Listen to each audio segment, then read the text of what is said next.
My Uncle Warren worked for my town's police department for 16 years. It's a small town, and it's never had that much serious crime in it, aside from the drugs trade. So he doesn't really have very many crazy stories. One time, he stopped a break-in. This other time, he showed up to a domestic spat that turned into a brawl. But nothing really sensational or scary happened to him during his time wearing a badge. Except for that one thing that made him quit the force. Warren wasn't fond of telling anyone what happened. He didn't even tell his wife Janet much. So he sort of dropped the issue and assumed he was just sick of it all. Sick of the crappy pay. Sick of the tweakers. That is, until a week ago, when he called me up wanting to talk about it. At first, I'd forgotten all about the incident, until he mentioned he wanted to talk about why he quit the police force. Then all of those memories of him being so quiet about the whole thing came flooding back. I asked him what got him to change his mind, and he simply said, "If I don't tell someone, I'm going to lose my mind. But you gotta promise me, you won't tell Janet." "Fine," I said. "I won't tell Janet. As far as I'm concerned, I'm still honouring my uncle's wishes, because Janet doesn't browse this site." So, we worked out a time and a place to meet. He'd bring a 6-pack, and I'd take notes. Curious how he didn't want his own wife to find out, yet he wanted this stuff written down for posterity. I'm not judging him. I'm sure he's got his reasons. I just think it's weird. We met at a motel outside of town. It wasn't a nasty place, but it had seen better days. With the vinyl siding faded from the sun and the pavement cracked. He checked into his room. The lady at the counter disinterestedly thumbing through an old issue of Field and Stream, as he paid for 3 days in cash. The room itself was pretty shabby. A dusty beige carpet and a small single bed that smelt of cigarette smoke, from its red and white striped sheets all the way down to the mattress. Warren closed the door behind us and then locked it. With a haunted frown on his face, he asked me if I knew why he checked into the motel. I didn't say anything. He said, "It's because I got to get out of this town for a while. It just feels wrong here, you know." "What do you mean?" I said, and he sighed and sat down on the mattress, prompting a soft creak from the worn bed springs. "I don't know how much you know about this, but weird stuff's been happening more often every year. People seeing things, kids turning up missing in the woods. Whole place just feels wrong." As he talked, Warren ran a hand through his thinning hair. I mostly just remained silent, letting him continue. "So, you want to know why I quit the force? Do you remember the Baileys?" It took me a minute to pick up what he was setting down. "Oh damn, the family that died?" Warren nodded, taking the first beer from the 6-pack and cracking it open. "Yep. Officially, their deaths were ruled as self-afflicted, but..." He took a long drink from the can and set it down on the nightstand, wiping his mouth on the sleeve of his black jacket. "But I don't believe that's what happened."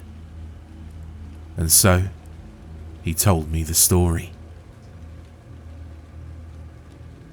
Joseph and Sarah Bailey moved to our town in 1992.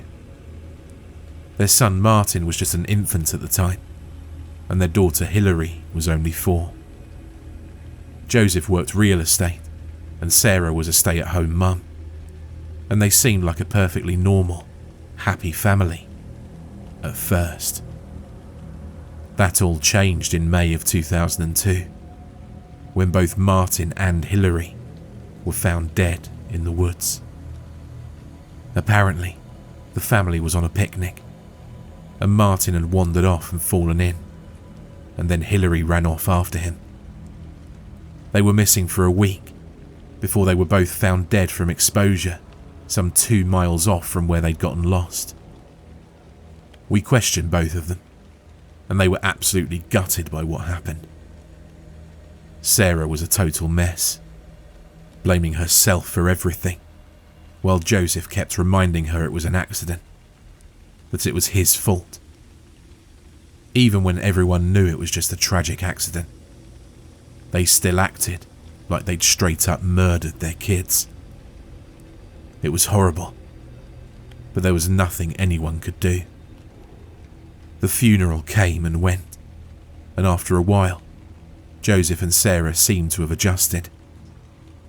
A parent never really gets over the death of a child, but it looked like the Baileys were managing their grief well enough. Though there was the usual pub talk of Joseph talking to psychics, and Sarah looking up weird books.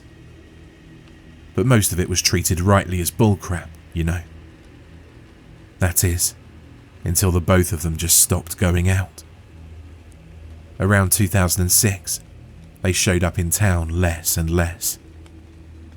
They only went out to buy groceries. They stopped talking to people or keeping up with friends. They didn't even answer their email after a while. It was alarming enough that we got called in to do a welfare check on the family in 2008, after the both of them stopped showing up entirely. Shortly after, we were asked to do a welfare check on the Baileys. The station got a call from their own number. Neither Joseph nor Sarah spoke to the dispatcher. It was a completely silent call, save for the heavy, raspy breathing of whoever was actually on the line. Then they hung up after a few seconds. So we go down there, and I could already tell their house was in a sorry state. The lawn was overgrown, looking like it hadn't been mowed in years, with patches of dead yellow grass running along the edge of the lawn close to the driveway.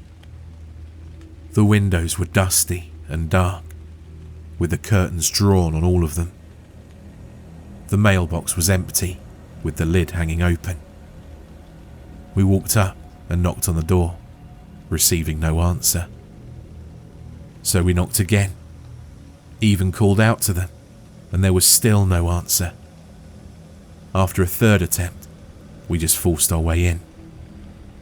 If they weren't answering their door, they were either seriously hurt or worse, and we couldn't take a chance on that. On the count of 3, I kicked the door off of its rusty hinges, and we all rushed inside. When we saw the interior of the house, we knew how bad things have gotten. The den was strewn with trash, empty chip bags and soda cans everywhere.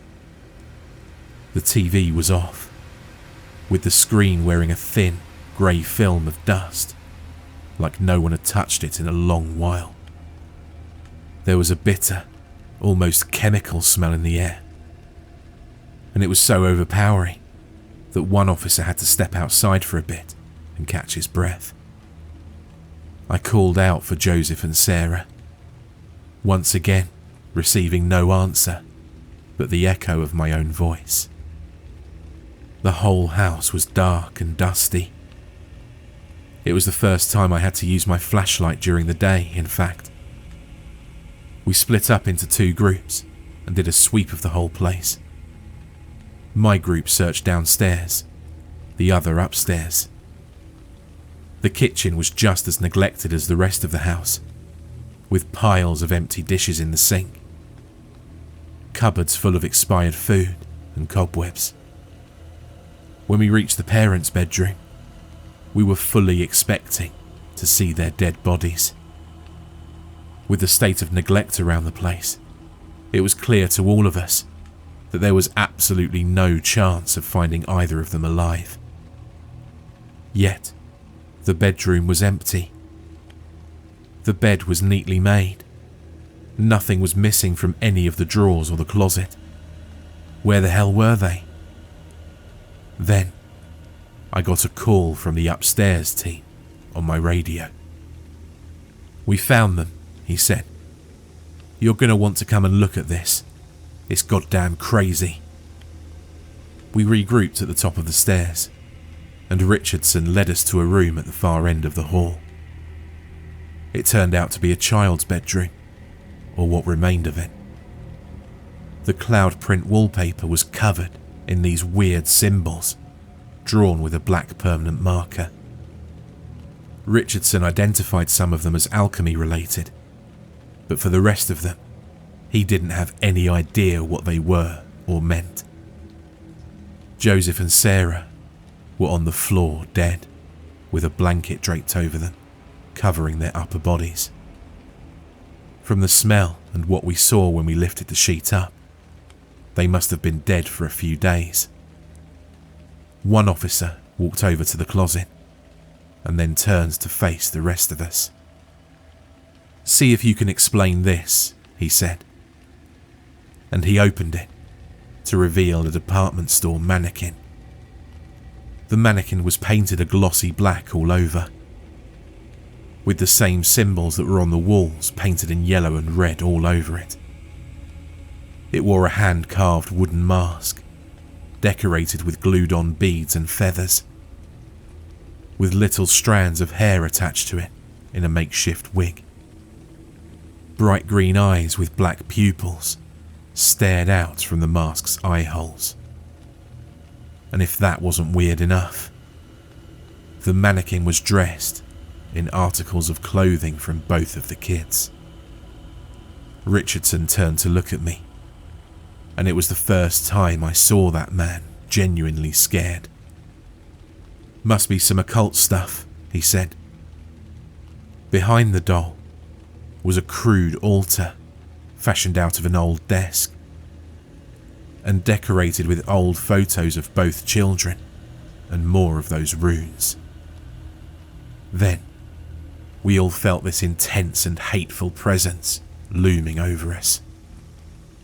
Even with all of the weird occurrences in this town, none of us expected to see anything like this. An officer took photos of the altar, the doll, the bodies, everything, while we collected evidence. I tried to stay in the altar room as long as I could, looking for anything that answered the some 100 questions in my head. But something in that room really didn't want any of us in there. That suffocating presence just bared down on us, not letting up. After a few minutes, my teeth began to hurt, and my whole body began to ache, like I just spent hours doing hard exercise. Then, something fell off the shelf and hit me in the head. I looked down to see a paper folder full of letters, all signed and dated by Sarah herself. So naturally, I read through them, finding that each and every one was addressed to those kids of hers after they'd passed away. Each letter described what she and Joseph were doing, how much she loved and missed them, and so on. After a while, I stopped feeling sad for them, when I noticed that more and more as the letters went on, Sarah wrote less like the kids were deceased, and more like they were simply away. There were even mentions of what they'd do when the kids came home. I saw that exact phrase some 10 times in the same letter. The last letter simply read, "Everything in its right place. Mummy's coming very soon. I'm so sorry it had to be like this." And when I checked the date, it was the exact same day we kicked their door down. I didn't have time to process this discovery when the lights flickered and there was a rumble coming from inside the walls. I don't know how much of this was physically happening, but I've never felt such a hateful force in my life. My head was pounding. My heart was going so fast I could barely breathe. I ran out of that room and urged the others to hurry it up and get out of here, and no one argued with me. None of us wanted to be in that damned house a second more than we absolutely had to. We took the bodies in, checked the house over before locking it up. Then we all got the hell out of there when the work was done. Sometime later, the coroner called the station with the autopsy results. He was certain the Baileys had died of poisoning, but he couldn't find anything in their systems. No arsenic, no cyanide, nothing. However, their livers were twice the size they should be, with congestion in the brain and kidneys. Their hair had been shaved off before death, which reminded me of that awful mannequin and the hair on its head. Did they use their own hair to make that thing? He asked if we'd be satisfied if he ruled it a ritualistic death, left it at that. I didn't object, and neither did the chief. Sometimes it's best if he just drops the issue. This was one of those times. So, it was officially ruled as self-inflicted. The story faded from the news before long, and the whole thing was forgotten. The Baileys' house was bought by a real estate developer and renovated. Another family bought it a few years after. Needless to say, they didn't stay too long. They kept hearing something move around the house in the night. Their little girl kept seeing a dark shape in her room when she was trying to sleep. Things turning up missing or broken around the house. Stuff like that. So they moved out, and the house was sold to yet another family who were run off by the exact same things. Right now, that house has been sitting empty for years without a buyer. I don't know exactly what the Baileys were doing, but I think they were trying to bring those kids back, and something else, something really bad, came out instead. Ever since then, I can't look at this town the same way. For more terrifying creepypasta horror stories, check out the playlist or the video on screen.